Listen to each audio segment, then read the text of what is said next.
Greetings, Microscopists. This is Eric Miller from Instructinate, and today we're going to be reacting to a Godzilla movie from 1968 titled Destroy All Monsters. Spoiler alert, not all monsters were destroyed. So about a half hour into this movie, there's a shootout on a beach with the guy who played Hayata from Ultraman, and the result is the good guys end up with this dead guy, and they say, hey, let's cut him open and see what's in there. And in his neck, they find a little metal ball that looks like a BB.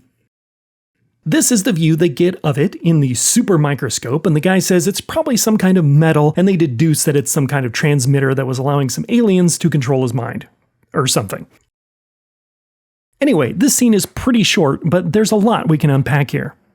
First off, this is the image they get from the microscope. This is obviously something that was hand-drawn by the art department at Toho Studios. It has some circuitry-looking things in the background and covered over with a bunch of seashell-looking things or other stuff, I don't know, as though it had been inside this guy's neck and was all dirty. So this is not a TEM image because we're seeing surface features of the sample and not a thin sample that was sectioned or sliced to make it thin enough to be transparent to the electron beam. We also see the sample a few seconds later to confirm that yes, it is still in one piece. So this must be an SEM image, but we don't really see anything characteristic of an SEM image either, and of course, the microscope we see is definitely a TEM. Now, this is a very pretty TEM for 1968, and if anyone can identify it, please leave a comment. However, I have a feeling this might not be a real microscope. While the column looks nice, I think there's a distinct lack of vacuum pipes and electrical wires coming off the back of it here.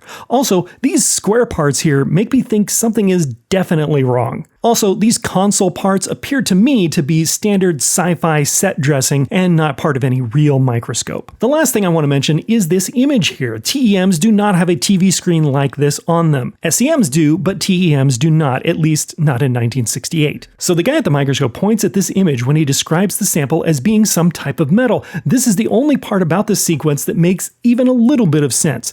This image appears to me to be a micrograph of a polished metal sample taken on a light microscope. So this is great, of course. Why it's on a screen on a TEM, I have no clue.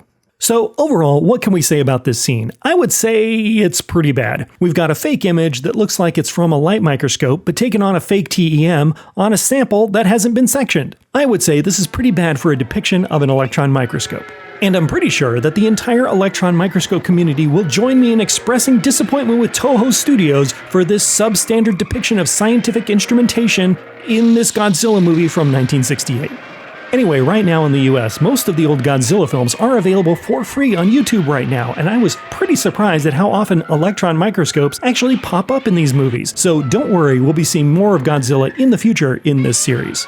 Now, if you know of any movies or TV shows where an electron microscope shows up, let me know about it in the comments. This is Eric Miller from Instructinate. Thanks, and we'll see you next time.